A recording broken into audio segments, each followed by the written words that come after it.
السلام علیکم ورحمۃ اللہ وبرکاتہ نحمده ونصلي على رسوله الكريم اما بعد اعوذ باللہ من الشیطان الرجیم بسم اللہ الرحمن الرحیم فما كان يرجو لقاء ربه فليعمل عملا صالحا ولا يشرك بعبادة ربه احدا۔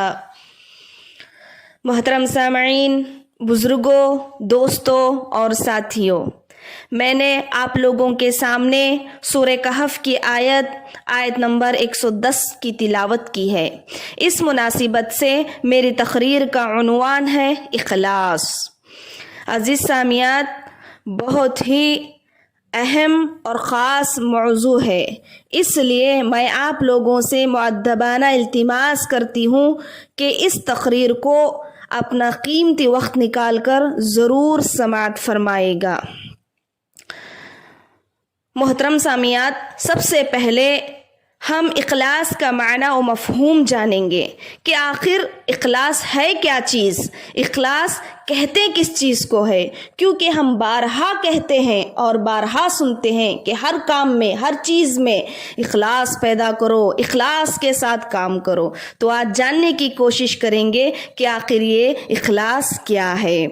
محترم سامعین، عربی لغت میں اخلاص کے معنی خالص کرنے کے ہیں، اور اسلام میں اخلاص اس نیک کام کو کہتے ہیں جو صرف اور صرف اللہ تعالیٰ کی خوشنودی کے لیے کیا جائے، جس میں ریاکاری، دکھاوا یا اپنی دنیاوی غرض اور شہرت یا بدلے کی طلب یا فائدے کے حصول کے لیے ہرگز نہ ہو، اسی کو احسان بھی کہتے ہیں۔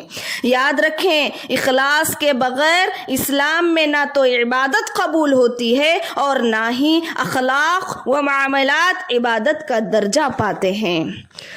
صحیح بخاری کی روایت ہے، اللہ کے رسول صلی اللہ علیہ وسلم نے فرمایا، انما الاعمال بالنیات وانما لكل امرئ ما نوى فما كانت هجرته الى دنیا يصيبها او الى امرأة ينكحها فهجرته الى ما هاجر الیہ۔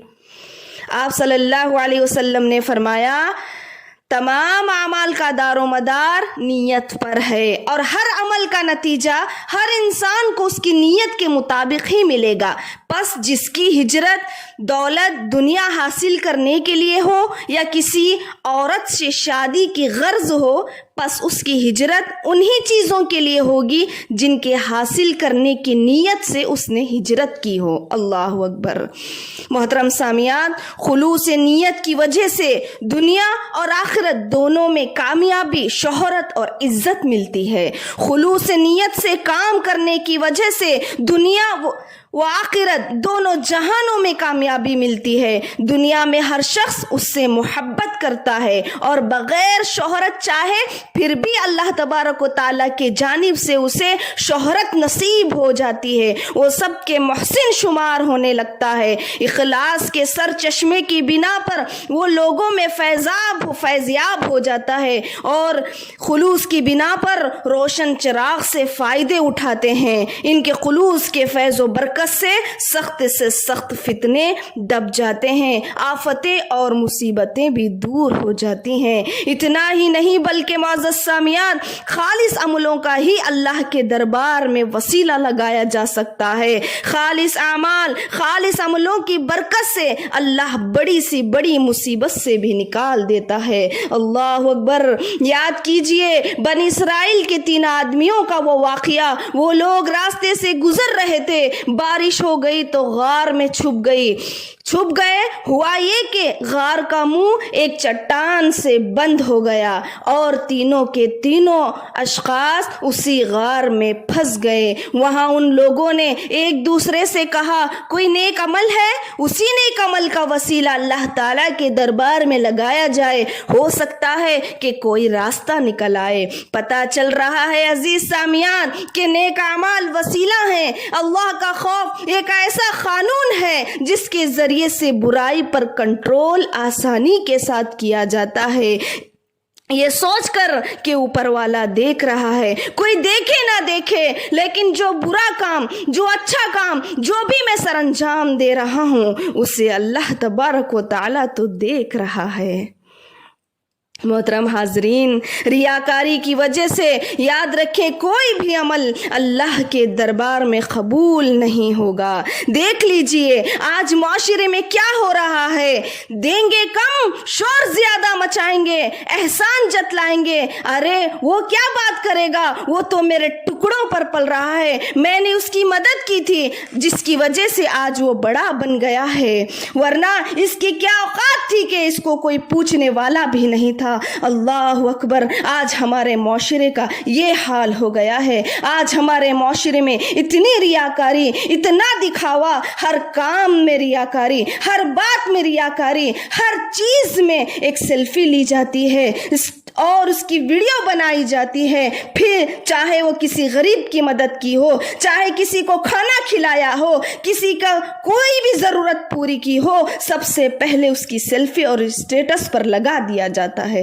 اللہ اکبر، تاکہ لوگوں میں اس کی وائی ہو، اس کی شہرت ہو، اس کے نام کی تعریف ہو، اس کی پوری دنیا میں چرچے ہو۔ یاد رکھیں آپ کی عبادات، آپ کے معاملات، آپ کی نمازیں، آپ کے صدقہ و خیرات، آپ کے روزے، آپ کا حج، آپ کا عمرہ، آپ کی کوئی بھی نیکی ذرہ برابر بھی اللہ کے دربار میں قابل قبول نہیں ہے۔ خصوصاً وہ لوگ جو آج صدقہ و خیرات کرنے میں بہت دکھاوا کرتے ہیں، ایسے لوگوں کو یہ بات اچھے سے یاد رکھنی چاہیے کہ دکھاوے کے صدقے کو اللہ ہرگز قبول نہیں فرماتا ہے۔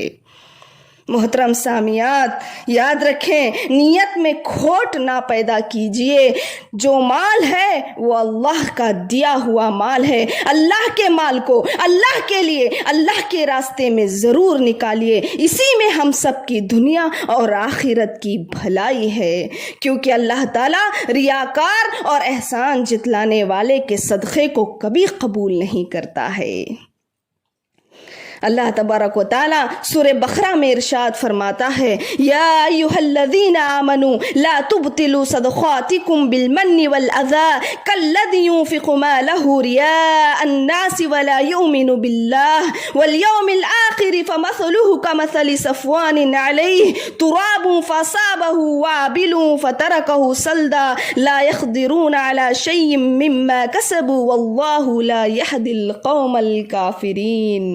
اے ایمان والو، اپنے خیرات کو احسان جتا کر اور ایذا پہنچا کر برباد نہ کرو، جس طرح وہ شخص جو اپنا مال لوگوں کے دکھاوے کے لیے خرچ کرے اور نہ اللہ تعالیٰ پر ایمان رکھے نہ قیامت پر، اس کی مثال اس صاف پتھر کی طرح ہے جس پر تھوڑی سی مٹی ہو، پھر اس پر زوردار مینا بارش برسے اور وہ اس کو بالکل صاف اور سخت چھوڑ دے۔ ان ریاکاروں کو اپنی کمائی میں سے کوئی چیز ہاتھ نہیں لگتی اور اللہ تعالیٰ کافروں کو سیدھی راہ نہیں دکھاتا۔ اللہ اکبر۔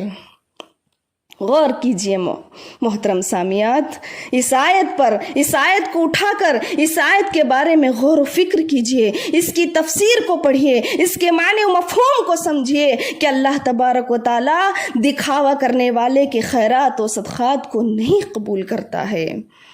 اسی پر میں اپنی بات کو ختم کرتی ہوں۔ انشاءاللہ پھر دوسرے پارٹ میں میں آپ کی خدمت میں حاضر ہو جاؤں گی انشاءاللہ، اس عنوان کے ساتھ کہ وہ کون 3 بدنصیب لوگ ہوں گے جو ریاکاری کی بنا پر جہنم میں ڈال دیے جائیں گے۔ محترم ناظرین، سامعین، منتظر رہیں اگلی ویڈیو کے لیے۔ آخر میں اللہ تبارک و تعالیٰ سے دعا ہے، اللہ تبارک و تعالیٰ